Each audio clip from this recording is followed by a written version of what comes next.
ಈ ಬಸ್ಗಳ ಅಸಲಿಯತ್ತನ್ನ ನೋಡಿದ್ರೆ ನಿಜಕ್ಕೂ ಕೂಡ ಇದು ನಿಜಕ್ಕೂ ಪ್ಯಾಸೆಂಜರ್ಸ್ ಓಡಾಡುವಂತ ಬಸ್ ಅಥವಾ ಗೂಡ್ಸ್ ಲಾರಿನ ಅಂತ ಅನ್ಸುತ್ತೆ. ಗೂಡ್ಸ್ ಲಾರಿಗಳಲ್ಲಿ ಜನರನ್ನ ತುಂಬ್ತಾರ ಅಥವಾ ಪ್ಯಾಸೆಂಜರ್ಸ್ ತುಂಬುವಂತ ಬಸ್ ಅಲ್ಲಿ ಗೂಡ್ಸ್ ಗಳನ್ನ ತುಂಬ್ತಾರ ಅನ್ನುವಂಥದ್ದೇ ಅನುಮಾನ. ಅಂತ ಪ್ರಶ್ನೆ ಯಾಕಂತಂದ್ರೆ ಈ ಬಸ್ಗಳ ಅಸಲಿ ಚಿತ್ರಣ ಈಗ ಬಯಲಾಗಿರೋದು. ಆದ್ರೆ ಇದ್ರಲ್ಲಿ ಎಷ್ಟು ಗೂಡ್ಸ್ ತುಂಬಿಸ್ತಾರ ಅಂತಂದ್ರೆ ನಿಯಮ ಇದ್ರೂ ಕೂಡ ಆ ನಿಯಮ ಬಾಹಿರವಾಗಿ ಒಂದಷ್ಟು ಗೂಡ್ಸ್ ಗಳನ್ನ ತುಂಬುತ್ತಾರೆ. ಖಾಸಗಿ ಸ್ಲೀಪರ್ ಬಸ್ಗಳಲ್ಲಿ ಆಯಿಲ್ ಕ್ಯಾನ್ಗಳು, ಟೈರ್ಗಳು, ಪ್ಲೈವುಡ್ ಇದೆಲ್ಲವನ್ನೂ ತುಂಬಿ ಕಳಿಸ್ತಾರೆ. ಹಣ್ಣಿನ ಬಾಕ್ಸ್ ಎಲ್ಲವನ್ನೂ ಕೂಡ ಲೋಡ್ ಮಾಡ್ತಾರೆ. ಮೊನ್ನೆ ನಡೆದಂತ ಈ ಅವಘಡ ಏನ್ ನಡೆದಿತ್ತು ಅಲ್ಲೂ ಕೂಡ ಒಂದಷ್ಟು ಹಣ್ಣುಗಳು, ತರಕಾರಿಗಳು ಇದೆಲ್ಲವನ್ನೂ ಕೂಡ ಸಾಗಿಸ್ತಾ ಇರೋದು ಕೂಡ ಗೊತ್ತಾಗಿತ್ತು. ಖಾಸಗಿ ಸ್ಲೀಪರ್ ಬಸ್ಗಳಲ್ಲಿ ಅವ್ರು ಆಡಿದ್ದೇ ಆಟ ಅನ್ನುವಂತ ಆಗೋಗಿದೆ. ಯಾಕಂದ್ರೆ ಏನೇನ್ ತಗೊಂಡು ಹೋಗಬಾರ್ದು ಅದೆಲ್ಲವನ್ನು ಕೂಡ ಈಗ ತಗೊಂಡು ಹೋಗ್ತಾರೆ. ಇದೆಲ್ಲವೂ ಕೂಡ ಬಸ್ಗೆ ತುಂಬಿಸೋದಕ್ಕೆ ಅಂತ ರೆಡಿ ಮಾಡಿಟ್ಟಿರುವಂತ ಬಾಕ್ಸ್ಗಳು. ಈ ಬಾಕ್ಸ್ಗಳಲ್ಲಿ ಏನೇನಿದೆ ಅನ್ನುವಂಥದ್ದು ತುಂಬಿಸೋರಿಗೂ ಕೂಡ ಗೊತ್ತಿರೋದಿಲ್ಲ. ಪ್ಲೈವುಡ್ ಶೀಟ್ಗಳನ್ನ ರೋಲ್ ಮಾಡಿ ಇಟ್ಕೊಂಡಿರೋದನ್ನ ಗಮನಿಸ್ತಾ ಇದ್ದೀವಿ. ಆ ಪ್ಲೈವುಡ್ ಶೀಟ್ಗಳನ್ನು ಕೂಡ ಆಯಾ ಬಸ್ಗಳಿಗೆ ತುಂಬಿಸ್ತಾರೆ. ಆ ನಂತರದಲ್ಲಿ ಟೈರ್ಗಳು, ಜೊತೆಯಲ್ಲಿ ಒಂದಷ್ಟು ಪ್ಲಾಸ್ಟಿಕ್ ಐಟಮ್ಸ್ಗಳು, ಅದರ ಜೊತೆಯಲ್ಲಿ ಹಣ್ಣುಗಳು, ತರಕಾರಿಗಳು ಇದೆಲ್ಲವನ್ನು ಕೂಡ ತುಂಬಿ ಗೂಡ್ಸ್ ಲಾರಿಯನ್ನ ಮಾಡಿ ಆ ಗೂಡ್ಸ್ ಲಾರಿಯಲ್ಲಿ ಎಲ್ಲೆಲ್ಲಿ ಸೀಟ್ ಇದೆಯೋ ಅಲ್ಲಿ ಪ್ರಯಾಣಿಕರನ್ನ ತುಂಬಿಸಿ ಕಳಿಸುವಂತ ವ್ಯವಸ್ಥೆಗೆ ಬಸ್ ಅಂತ ಹೆಸರು. ಆ ಬಸ್ಗಳು ಎಷ್ಟು ಸುರಕ್ಷಿತ ಅನ್ನುವಂತ ಪ್ರಶ್ನೆ ಈಗ ಕಾಡ್ತಾ ಇರೋದು. ಇಷ್ಟೊಂದು ಗೂಡ್ಸ್ ಅನ್ನ ತುಂಬಿಸಿ ಕಳಿಸ್ತಾ ಇದ್ದಾರೆ ಅಂತಂದ್ರೆ ಅದರಲ್ಲಿ ಪ್ರಯಾಣಿಸುವಂತದ್ದು ಎಷ್ಟು ಸುರಕ್ಷಿತ ಹಾಗಾದ್ರೆ ಅನ್ನೋ ಪ್ರಶ್ನೆ ಈಗ ಕಾಡ್ತಾ ಇದೆ.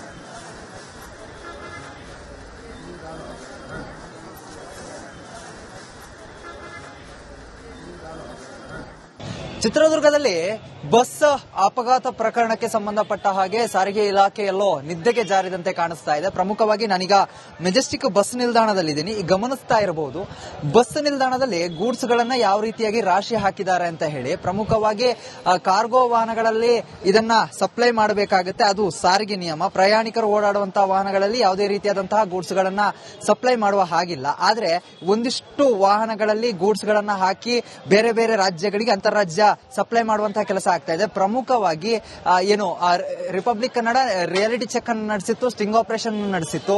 ಆದ್ರೂ ಕೂಡ ಎಲ್ಲೋ ಒಂದು ಕಡೆಯಲ್ಲಿ ಸಾರಿಗೆ ಇಲಾಖೆ ಅಧಿಕಾರಿಗಳು ಎಚ್ಚೆತ್ತುಕೊಂಡಂತೆ ಕಾಣಿಸ್ತಾ ಇಲ್ಲ. ಪ್ರಮುಖವಾಗಿ ಗಮನಿಸ್ತಾ ಇರಬಹುದು ಆಯಿಲ್ ತುಂಬಿರುವಂತಹ ಒಂದಿಷ್ಟು ಟ್ಯಾಂಕ್ಗಳು ಏನಿದೆ ಅಂತ ಹೇಳಿದ್ರೆ ಗಾಡಿಗಳಿಗೆ ಯೂಸ್ ಮಾಡುವಂತಹ ಈ ಒಂದು ಆಯಿಲ್ ಟ್ಯಾಂಕ್ಗಳು ಏನಿದೆ ಅವುಗಳನ್ನ ಲಗೇಜ್ ರೂಪದಲ್ಲಿ ಸಪ್ಲೈ ಮಾಡುವಂತಹ ಕೆಲಸಗಳು ಕೂಡ ಆಗ್ತಾ ಇದೆ. ಅದರ ಜೊತೆಗೆ ಒಂದು ಕಡೆಯಲ್ಲಿ ಬೆಂಕಿ ಹತ್ತಿಕೊಳ್ಳಿಕ್ಕೆ ಸಹಕಾರಿಯಾಗುವಂತಹ ಒಂದಿಷ್ಟು ಪ್ಲೈವುಡ್ ಶೀಟ್ಗಳೇನಿದೆ ಅವುಗಳನ್ನ ಕೂಡ ಬಸ್ಸಿನಲ್ಲಿ ಸಾಗಾಟ ಮಾಡಲಿಕ್ಕೆ ಸಿದ್ಧತೆಯನ್ನ ನಡೆಸಿಕೊಂಡಿರುವಂತದ್ದು. ಇದರಿಂದಾಗಿ ಎಲ್ಲೋ ಒಂದು ಕಡೆಯಲ್ಲಿ ಬಸ್ ಸಂಚಾರವನ್ನ ನಡೆಸುತ್ತಿದ್ದಂತಹ ಸಂದರ್ಭದಲ್ಲಿ, ವಾಹನ ಓಡಾಡ್ತಿದ್ದಂತಹ ಸಂದರ್ಭದಲ್ಲಿ ಅಗ್ನಿ ಅನಾಹುತಗಳು ಹೆಚ್ಚಾಗುವಂತಹ ಸಾಧ್ಯತೆಗಳಿರುತ್ತವೆ. ಇದರ ಜೊತೆಗೆ ಹೆಚ್ಚಿನ ಮಟ್ಟದಲ್ಲಿ ಅಗ್ನಿಗೆ ಈ ಒಂದು ಗೂಡ್ಸ್ ಗಳು ಕೂಡ ಕಾರಣ ಆಗುತ್ತೆ. ಯಾಕಂತ ಹೇಳಿದ್ರೆ ಬೆಂಕಿಗೆ ಬೇಗನೆ ಸ್ಪಂದಿಸೋದ್ರಿಂದಾಗಿ ಈ ಅಗ್ನಿ ದುರಂತಗಳು ಕಾರಣ ಆಗುತ್ತೆ. ಅದರ ಜೊತೆಗೆ ಒಂದಿಷ್ಟು ನೇರವಾಗಿ ಗೂಡ್ಸ್ ವಾಹನಗಳಿಂದ ಬಂದಂತ ಗೂಡ್ಸ್ ಗಳೇನಿದೆ ನೇರವಾಗಿ ಬಂದು ಮೆಜೆಸ್ಟಿಕ್ ಅಲ್ಲಿ ಇಳಿಯುತ್ತೆ. ಅಲ್ಲಿಂದ ಯಾವ ಊರುಗಳಿಗೆ ಹೋಗಬೇಕು ಆ ಊರುಗಳಿಗೆ ಹೋಗುವಂತಹ ಬಸ್ಗಳಲ್ಲಿ ಅವುಗಳನ್ನ ತುಂಬಿಸಲಾಗುತ್ತೆ. ಆಯಿಲ್ ಗಳಾಗಿರಬಹುದು, ಅದರ ಜೊತೆಗೆ ಒಂದಿಷ್ಟು ಎಲೆಕ್ಟ್ರಾನಿಕ್ ಐಟಮ್ಗಳೇನಿದೆ, ಅದರ ಜೊತೆಗೆ ಒಂದಿಷ್ಟು ಬೆಂಕಿಗೆ ಸಹಕಾರಿಯಾಗುವಂತಹ ಪ್ಲೈವುಡ್ ಶೀಟ್ಗಳೇನಿದೆ ಇವುಗಳೆಲ್ಲವನ್ನ ಕೂಡ ಈ ಬಸ್ನಲ್ಲಿ ತುಂಬುವಂತಹ ಕೆಲಸವನ್ನ ಮಾಡ್ತಾ ಇದ್ದಾರೆ. ಇದರೊಂದಿಗೆ ಇದನ್ನ ಹೇಳೋರಿಲ್ಲ ಕೇಳೋರಿಲ್ಲ ಅನ್ನುವಂತಹ ಪರಿಸ್ಥಿತಿ ಆಗಿದೆ. ಎಷ್ಟೇ ಇದರ ಬಗ್ಗೆ ಧ್ವನಿ ಎತ್ತಿದ್ರು ಕೂಡ ಸಾರಿಗೆ ಇಲಾಖೆಯ ಅಧಿಕಾರಿಗಳು ಮಾತ್ರ ಸುಮ್ಮನೆ ಕುಳಿತಿದ್ದಾರೆ. ಎಲ್ಲೋ ಒಂದು ಕಡೆ ಒಂದಿಷ್ಟು ಸಾರ್ವಜನಿಕ ವಲಯದಲ್ಲಿ ಆರೋಪಗಳು ಕೂಡ ಕೇಳಿ ಬರ್ತಾ ಇದೆ. ಸಾರಿಗೆ ಇಲಾಖೆ ಅಧಿಕಾರಿಗಳೇ ಇದರೊಂದಿಗೆ ಶಾಮೀಲಾಗ್ತಾ ಇದ್ದಾರೆ. ಕಾರ್ಗೋ ಹೆಸರಿನಲ್ಲಿ ಕಾರ್ಗೋವನ್ನ ನಡೆಸೋದು ಬಿಟ್ಟು ಬಸ್ಗಳಲ್ಲಿ ಈ ರೀತಿಯಾಗಿ ಗೂಡ್ಸ್ ಗಳನ್ನ ತುಂಬಲಾಗ್ತಾ ಇದೆ ಅನ್ನುವಂತಹ ಒಂದು ವಿಚಾರ ಗೊತ್ತಿದ್ರು ಸಾರಿಗೆ ಇಲಾಖೆಯ ಅಧಿಕಾರಿಗಳು ಸುಮ್ಮನಿದ್ದಾರೆ, ಅವರು ಕೂಡ ಶಾಮೀಲಾಗಿದ್ದಾರೆ ಅನ್ನುವಂತಹ ಆರೋಪಗಳು ಕೂಡ ಕೇಳಿ ಬರ್ತಾ ಇರುವಂತದ್ದು. ಕ್ಯಾಮರಾ ಪರ್ಸನ್ ಮಂಜುನಾಥ್ ಜೊತೆಗೆ ಚರಣ್, ರಿಪಬ್ಲಿಕ್ ಕನ್ನಡ, ಬೆಂಗಳೂರು. ಈ ಖಾಸಗಿ ಬಸ್ಗಳು ಆಡಿದ್ದೇ ಆಟ ಅನ್ನುವಂತ ರೀತಿಯಲ್ಲಿ ಆಗೋಗಿದೆ. ನಿಯಮ ಬಾಹಿರವಾಗಿ ಯಾವೆಲ್ಲ ಗೂಡ್ಸ್ ಗಳನ್ನ ತುಂಬಬಾರದು ಆ ಎಲ್ಲಾ ಗೂಡ್ಸ್ ಗಳನ್ನು ಕೂಡ ಈ ಬಸ್ ಅಲ್ಲಿ ತುಂಬುತ್ತಾರೆ. ಆ ನಂತರದಲ್ಲಿ ಈ ಬಸ್ ಓಡಾಡುವಂತ ರೀತಿಯನ್ನ ಗಮನಿಸಿದ್ರೆ ಆ ಬಸ್ ಅಕ್ಕಪಕ್ಕದಲ್ಲೂ ಕೂಡ ಓಡಾಡೋದಕ್ಕೆ, ವಾಹನಗಳನ್ನ ಚಲಾವಣೆ ಮಾಡೋದಕ್ಕೆ ಭಯ ಆಗುತ್ತೆ. ಆ ರೀತಿಯಾಗಿ ಬಸ್ ಓಡಾಡುತ್ತೆ. ಬಸ್ ಸ್ಟಾಪ್ ಮೇಲೆ ರಾಶಿ ಲಗೇಜ್, ಆ ಹೆವಿ ವೆಯ್ಟ್ಗೆ ಬಸ್ಗಳೇ ಓಲಾಡುತ್ತೆ. ನಡು ರಸ್ತೆಯಲ್ಲಿ ಓಲಾಡ್ತಾ ಇದೆ ಈ ಬಸ್ಗಳು. ಹೆವಿ ಲೋಡ್ ಇರುವಂತಹ ಹಿನ್ನೆಲೆಯಲ್ಲಿ ಸಂಚಾರಕ್ಕೂ ಅಡ್ಡಿ ಆಗ್ತಾ ಇದೆ. ಅಕ್ಕಪಕ್ಕದಲ್ಲಿ ಸಂಚಾರ ಮಾಡುವಂತವ್ರಿಗೂ ಕೂಡ ಭಯ ಆಗುತ್ತೆ. ಕಲಾಸಿಪಾಳ್ಯದಲ್ಲಿ ಖಾಸಗಿ ಬಸ್ಗಳ ಕಳ್ಳಾಟ. ಸಾಮಾನ್ಯವಾಗಿ ಮೆಜೆಸ್ಟಿಕ್ ಕಲಾಸಿಪಾಳ್ಯಗಳಲ್ಲಿ ಈ ಗೂಡ್ಸ್ ಗಳನ್ನ ತುಂಬುವಂತ ಕೆಲಸಗಳಾಗುತ್ತೆ. ಆ ನಂತರದಲ್ಲಿ ಪ್ಯಾಸೆಂಜರ್ಸ್ ಅನ್ನ ಪಿಕ್ ಮಾಡೋದಕ್ಕೆ ಅಂತ ಈ ಬಸ್ಗಳು ಹೊರಡುತ್ತೆ. ಹೆವಿ ಲೋಡ್ ಇರುವಂತಹ ಹಿನ್ನೆಲೆಯಲ್ಲಿ ಸಂಚಾರಕ್ಕೂ ಕೂಡ ಅಡ್ಡಿಯಾಗ್ತಾ ಇದೆ. ಎಷ್ಟು ಮಟ್ಟಿಗೆ ಅಂತಂದ್ರೆ ಆ ಬಸ್ಗಳು ಸೇಫ್ ಇಲ್ಲ ನಿಜ, ಆದ್ರೆ ಬಸ್ ಅಕ್ಕಪಕ್ಕದಲ್ಲಿ ಹೋಗುವಂತ ವಾಹನಗಳ ಮೇಲೆ ಏನಾದ್ರೂ ಬಿದ್ದುಬಿಡುತ್ತೇನೋ ಈ ಬಾಕ್ಸ್ಗಳು ಅನ್ನುವಂತ ನಿಟ್ಟಿನಲ್ಲಿ ಅಷ್ಟರ ಮಟ್ಟಿಗೆ ಈ ಬಾಕ್ಸ್ಗಳನ್ನ ಟಾಪ್ ಮೇಲೆ ಇಟ್ಟಿರ್ತಾರೆ. ಕಲಾಸಿಪಾಳ್ಯದಲ್ಲಿ ಬಸ್ಗಳ ಮೇಲೆ ಯಾವ ರೀತಿ ಲಗೇಜ್ ಅನ್ನ ತುಂಬಿಸ್ತಾ ಇದ್ದಾರೆ ಅನ್ನೋದನ್ನ ಗಮನಿಸ್ತಾ ಇದ್ದೀವಿ. ಇದೇ ವಿಚಾರಕ್ಕೆ ಸಂಬಂಧಪಟ್ಟಂತೆ ಒಂದು ಪ್ರತ್ಯಕ್ಷ ವರದಿ ಇದೆ, ಬನ್ನಿ ನೋಡ್ಕೊಂಬರೋಣ. ಸಾರಿಗೆ ಇಲಾಖೆಯ ಅಧಿಕಾರಿಗಳು ನಿದ್ರೆಗೆ ಜಾರಿದಂತೆ ಕಾಣಿಸ್ತಾ ಇದೆ. ಕರ್ನೂಲು ಬಸ್ ಅಪಘಾತ ಪ್ರಕರಣದ ಬೆನ್ನಲ್ಲೇ ಸಾರಿಗೆ ಇಲಾಖೆ ಅಧಿಕಾರಿಗಳು ಅಲರ್ಟ್ ಆಗಿದ್ರು. ಅಕ್ರಮವಾಗಿ ಲಗೇಜ್ ಸಾಗಿಸುವಂತಹ ಒಂದಿಷ್ಟು ಬಸ್ಗಳನ್ನ ತಡೆ ಹಿಡಿದ್ರು. ಅದಾದ ಬಳಿಕ ಟ್ಯಾಕ್ಸ್ ಪಾವತಿ ಮಾಡದಂತಹ ಬಸ್ಗಳನ್ನ ತಡೆ ಹಿಡಿದ್ರು. ಆದ್ರೆ ಇದೀಗ ಚಿತ್ರದುರ್ಗದಲ್ಲಿ ಬಸ್ ಅಪಘಾತ ಪ್ರಕರಣ ಆದ್ರೂ ಕೂಡ ಅಕ್ರಮವಾಗಿ ಈ ರೀತಿಯಾಗಿ ಗೂಡ್ಸ್ ಗಳನ್ನ ಬಸ್ಗಳಲ್ಲಿ ತುಂಬಿಕೊಂಡು ಹೋದ್ರೂ ಕೂಡ ಯಾಕೋ ಸಾರಿಗೆ ಇಲಾಖೆ ಅಧಿಕಾರಿಗಳು ಸುಮ್ಮನಾದಂತೆ ಕಾಣಿಸ್ತಾ ಇದೆ. ಹೆಸರಿಗೆ ಮಾತ್ರ ಸದ್ಯ ನಾನೀಗ ಕಳಾಸಿಪಾಳ್ಯದಲ್ಲಿದ್ದೀನಿ. ಇಲ್ಲಿರುವಂತಹ ಬಹುತೇಕ ಅಂಗಡಿಗಳ ಹೆಸರು ಕಾರ್ಗೋ ಅಂತ ಇರುತ್ತೆ, ಕಾರ್ಗೋ ಸಪ್ಲೈಯರ್ಸ್, ಕಾರ್ಗೋ ಟ್ರಾನ್ಸ್ಪೋರ್ಟ್ ಅಂತ ಇರುತ್ತೆ. ಆದ್ರೆ ಬರುವಂತಹ ಪ್ರತಿಯೊಂದು ಗೂಡ್ಸ್ ಗಳನ್ನ ಕೂಡ ಬಸ್ಸಿಗೆ ತುಂಬುವಂತಹ ಕೆಲಸವನ್ನ ಮಾಡ್ತಾರೆ. ಬಸ್ನ ಟಾಪ್ ಆಗಿರಬಹುದು, ಬಸ್ನ ಡಿಕ್ಕಿ ಆಗಿರಬಹುದು, ಏನು ಲಗೇಜ್ ಅನ್ನ ಇಡುವಂತಹ ಸ್ಪೇಸ್ ಏನಿರುತ್ತೆ, ಕಸ್ಟಮರ್ಗೆ ಲಗೇಜ್ ಅಂತ ಏನು ಸ್ಪೇಸ್ ಏನಿರುತ್ತೆ, ಆ ಒಂದು ಸ್ಪೇಸ್ ನಲ್ಲಿ ಕೂಡ ಇದೀಗ ಲಗೇಜ್ ಗಳನ್ನ ತುಂಬ್ತಾ ಇರುವಂತದ್ದು, ಗೂಡ್ಸ್ ಗಳನ್ನ ತುಂಬ್ತಾ ಇರುವಂತದ್ದು ಗಮನಿಸ್ತಾ ಇರಬಹುದು. ಆ ಭಾಗದಲ್ಲಿ ಒಂದು ಲಾರಿ ನಿಂತಿದೆ. ಆ ಲಾರಿಯಿಂದ ನೇರವಾಗಿ ಬಸ್ಗೆ ಲೋಡ್ ಮಾಡುವಂತಹ ಕೆಲಸವನ್ನ ಮಾಡ್ತಾ ಇದ್ದಾರೆ.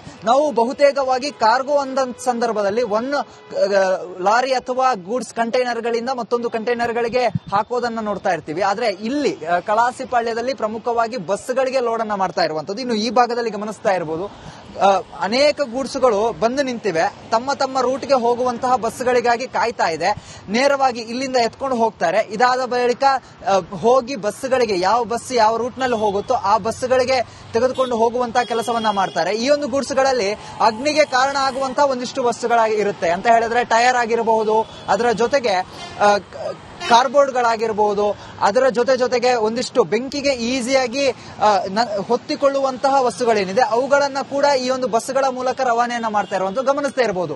ಎಷ್ಟು ಎತ್ತರಕ್ಕೆ ಬಸ್ಗೆ ಕಟ್ಟಿದ್ದಾರೆ ಅಂತ ಹೇಳಿದ್ರೆ ಯಾವ್ದಾದ್ರೂ ಒಂದು ಅಂಡರ್ ಪಾಸ್ ಗಳಲ್ಲಿ ಪಾಸ್ ಆಗಬೇಕಾದ್ರೆ ಈ ಗೂಡ್ಸ್ಗಳು ತಾಗುತ್ತೆ. ಆಮೇಲೆ ಲಾಂಗ್ ರೂಟ್ ಹೋಗೋದ್ರಿಂದಾಗಿ ವಾಹನದ ಒಂದು ಬ್ಯಾಲೆನ್ಸ್ ಏನಿರುತ್ತೆ ಆ ಬ್ಯಾಲೆನ್ಸ್ ಕೂಡ ತಪ್ಪುವಂತ ಸಾಧ್ಯತೆಗಳಿರ್ತವೆ. ಇಷ್ಟು ಅಕ್ರಮವಾಗಿ ಲಗೇಜ್ ಗಳನ್ನ ಸಾಗಿಸಿದ್ರು. ಲಾಂಗ್ ರೂಟ್ ಗಳಲ್ಲಿ ಹೋಗುವಂತಹ ವಾಹನಗಳು ಹಣದ ಆಸೆಗೆ ಪ್ರಯಾಣಿಕರ ಜೀವದ ಜೊತೆ ಚೆಲ್ಲಾಟ ಆಡಿದ್ರು. ಸಾರಿಗೆ ಇಲಾಖೆ ಅಧಿಕಾರಿಗಳು ಮಾತ್ರ ಇನ್ನೂ ನಿದ್ರೆಯಲ್ಲಿರೋದು ವಿಪರ್ಯಾಸದಂತಿದೆ. ಈ ಹಿಂದೆ ಯಾವ ರೀತಿಯಾಗಿ ರೈಡ್ ಗಳನ್ನ ಮಾಡಿದ್ರು, ಒಂದಿಷ್ಟು ಬಸ್ಗಳನ್ನ ಹಿಡಿದು ಹಾಕಿದ್ರು. ಆದ್ರೆ ಈ ಬಾರಿ ಮಾತ್ರ ಯಾವುದೇ ರೀತಿಯಾದಂತಹ ಒಂದಿಷ್ಟು ವಿಚಾರದಲ್ಲಿ ಸಾರಿಗೆ ಇಲಾಖೆ ಅಧಿಕಾರಿಗಳು ಗಮನವನ್ನೇ ತೋರಿಸ್ತಾ ಇಲ್ಲ. ಎಷ್ಟು ಎತ್ತರಕ್ಕೆ ಕಟ್ತಾರೆ ಅಂತ ಹೇಳಿದ್ರೆ ಸಂಪೂರ್ಣವಾಗಿ ಬಸ್ ತುಂಬಿಕೊಳ್ಬೇಕು, ಅಲ್ಲಿಯವರೆಗೂ ಕಟ್ತಾರೆ. ಬಸ್ನ ಓವರ್ಲೋಡ್ ಆದ್ರೂ ಕೂಡ ಕೇಳೋರಿಲ್ಲ ಹೇಳೋರಿಲ್ಲ ಅನ್ನುವಂತಹ ಪರಿಸ್ಥಿತಿ ಬಂದು ತಲುಪಿದೆ. ಪ್ರಯಾಣಿಕರನ್ನ ಸಾಗಿಸಬೇಕಾದಂತಹ ಬಸ್ಸುಗಳು ಗೂಡ್ಸ್ ಗಳನ್ನ ಸಾಗಿಸ್ತಾ ಇದ್ರು ಕೂಡ ಸಾರಿಗೆ ಇಲಾಖೆ ಅಧಿಕಾರಿಗಳು ಏನು ಮಾಡ್ತಾ ಇದ್ದಾರೆ, ಒಂದು ಕಡೆಯಲ್ಲಿ ಸಾರ್ವಜನಿಕ ವಲಯದಿಂದ ಸಾರಿಗೆ ಇಲಾಖೆ ಅಧಿಕಾರಿಗಳ ವಿರುದ್ಧನೇ ಒಂದಿಷ್ಟು ಆರೋಪಗಳು ಕೇಳಿ ಬರ್ತಾ ಇದೆ. ಬಸ್ಗಳ ಜೊತೆ ಒಪ್ಪಂದ ಮಾಡಿಕೊಂಡಿದ್ದಾರೆ, ಮತ್ತೆ ಕಮಿಷನ್ ಬೇಸ್ಡ್ ಆಗಿ ಬಸ್ಗಳಿಗೆ ಅವಕಾಶಗಳನ್ನ ಕಲ್ಪಿಸ್ತಾ ಇದ್ದಾರೆ ಅನ್ನುವಂತಹ ಒಂದಿಷ್ಟು ಆರೋಪಗಳು ಕೂಡ ಕೇಳಿ ಬರ್ತಾ ಇದೆ. ಇಷ್ಟು ಆದ್ರೂ ಕೂಡ ಬಸ್ಸುಗಳು ಸಾಲು ಸಾಲಾಗಿ ದುರಂತಗಳು ಆದ್ರೂ ಕೂಡ ನಿಯಮವನ್ನ ಗಾಳಿಗೆ ತೂರಿದ್ರು ಕೂಡ ಇಲಾಖೆ ಮಾತ್ರ ಸುಮ್ಮನಿರೋದು ವಿಪರ್ಯಾಸವೇ ಸರಿ. ಕ್ಯಾಮರಾ ಪರ್ಸನ್ ಮಂಜುನಾಥ್ ಜೊತೆಗೆ ಚರಣ್, ರಿಪಬ್ಲಿಕ್ ಕನ್ನಡ, ಬೆಂಗಳೂರು.